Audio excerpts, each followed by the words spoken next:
नमस्कार। भारत मौसम विज्ञान विभाग के दैनिक मौसम चर्चा में आपका स्वागत है।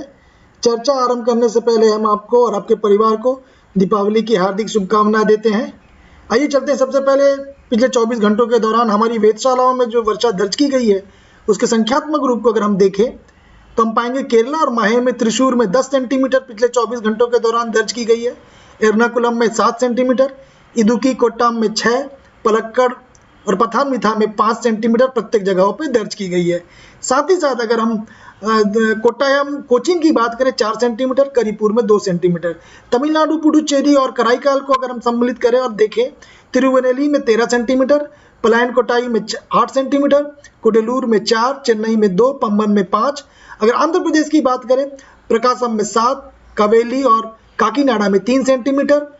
अगर हम कुडालूर की बात करें, कुडालूर में 4, चेन्नई में 2, पम्बन में 5। अगर हम रायलसीमा की बात करें, अनंतपुरम में 3, छत्तीसगढ़ के जगदलपुर में 3 सेंटीमीटर, कोस्टल कर्नाटक वेगुलरा में 3 सेंटीमीटर। साउथ इंटीरियर कर्नाटक की बात करें, चिकमंगलूर में 3 सेंटीमीटर। इंटीरियर कर्नाटक, अगर दक्षिण इंटीरियर कर्नाटक की बात करें, हसन में 7 सेंटीमीटर, तुमकूर और चिकंगालारू में 3 सेंटीमीटर प्रत्येक जगहों पे। अगर नॉर्थ इंटीरियर कर्नाटक की बात करें, बिदर में 3, तेलंगाना के कामारेड्डी में 4 सेंटीमीटर दर्ज की। अगर हम संपूर्ण भारत की बात करें तो भारी से भारी वर्षा आइसोलेटेड प्लेस में दर्ज की गई है। वो स्थान होंगे तमिलनाडु, पुडुचेरी, कराईकाल में। और भारी वर्षा आइसोलेटेड प्लेस में केरला, माहे, कोस्टल आंध्र प्रदेश में दर्ज की गई है। आइए देखते हैं संयुक्त परिस्थिति क्या कह रही है। सबसे पहले हम इनसेट CDR की इमेज को अगर हम देखेंगे, देखिए दक्षिण जो प्रायद्वीप के इन जगहों पे एक तरह से दक्षिण भागों में अरबियन सागर, जिसको अरब सागर हम कहेंगे, और बंगाल की खाड़ी में क्लाउड का घने बादल छाए हुए सब एक तरह से जमा हुआ है, काफी विस्तृत रूप से फैला हुआ दिख रहा है। अगर हम बात करेंगे लो प्रेशर एरिया की, जैसे कि आप देख सकते हैं यहाँ कम दबाव का क्षेत्र अभी कहाँ पे, दक्षिण पूर्व अरब सागर और उससे सटे लक्षद्वीप के पास है। और इसकी जो समुद्र तल से ऊंचाई वो 4.5 किलोमीटर ऊपर तक फैला हुआ है। इससे संबंधित जो चक्रवाती परिसंचरण एक सर्कुलेशन जो है वो बना हुआ है। और इसकी क्या संभावना है, इसकी अगले 48 घंटों के दौरान उत्तर और उत्तर पश्चिम की ओर आगे बढ़ेगा और पूर्व मध्य अरब सागर के ऊपर एक तरह से आने वाले 48 घंटों में और गहरा जाएगा।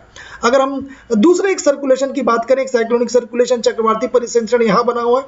एक चक्रवाती हवाओं का एक क्षेत्र जो दक्षिण पश्चिम और उससे सटे पश्चिम मध्य बंगाल की खाड़ी, ये वाली जगह आप देख सकते हैं, और उत्तर तमिलनाडु या दक्षिण आंध्र प्रदेश के तट के पास यहाँ पे स्थित है। सो आप देख सकते हैं बंगाल की खाड़ी और अरब सागर दोनों जगहों पे बादलों की सघन जमावड़ा बना हुआ है, घने बादल छाए हुए हैं। साथ ही साथ अगर हम देखें, ये कम दबाव के क्षेत्र जो अरब सागर लक्षद्वीप के पास है, यहाँ से एक ट्रफ लाइन भी जा रही है। ये ट्रफ लाइन आपके दक्षिण महाराष्ट्र कोस्ट के यहाँ तक भी इसका यहाँ तक ये फैला हुआ है, इसका जो परिसंचरण है यहाँ तक गया हुआ है ये। और अब अगर हम उत्तर भारत की बात करें, देखिए उत्तर भारत में एक साइक्लोनिक सर्कुलेशन जो अभी हरियाणा और समीपवर्ती राज्यों के पास एक साइक्लोनिक सर्कुलेशन भी बना हुआ है। तो मुख्य रूप से अगर हम देखें जो वर्षा की स्थिति बनने जा रही है वो दक्षिण महाप्रायद्वीप के ज्यादातर जगहों में हमको अभी देखने को मिल सकती है।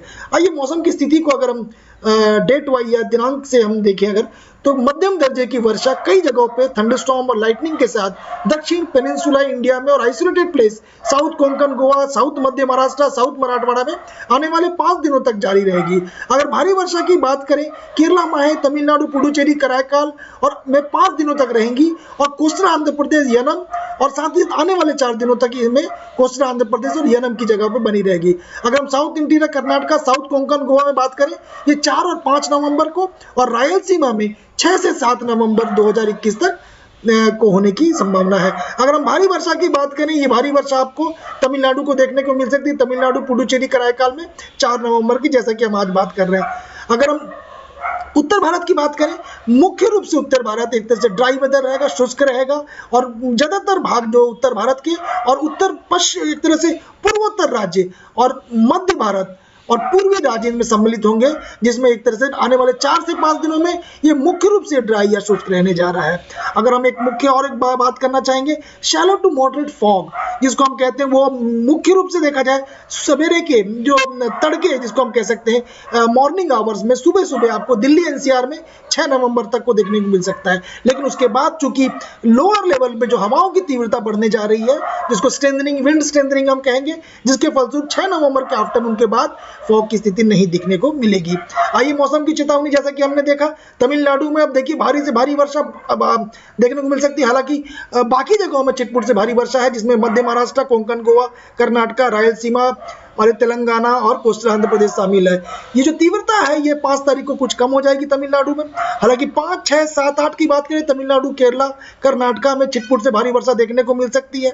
अगर हम मध्य महाराष्ट्र की बात करें, 5, 6, 7 तारीख को भी मध्य महाराष्ट्र में 5 और 6, 7 नवंबर को देखने को मिल सकती है। 8 तारीख को हालांकि कुछ स्थिति आपकी केवल तमिलनाडु, कर्नाटका, केरला और एक तरह से हम बात कर सकते हैं रायलसीमा में ही रहेगी। मेरा आपसे अनुरोध रहेगा, आप हमारे ऐप डाउनलोड करिए, हमारी वेबसाइट में लॉग करिए, ट्विटर, फेसबुक, यूट्यूब को आप सब्सक्राइब करिए। कल एक बार फिर से हम आपके सामने उपस्थित रहेंगे, तब तक के लिए धन्यवाद।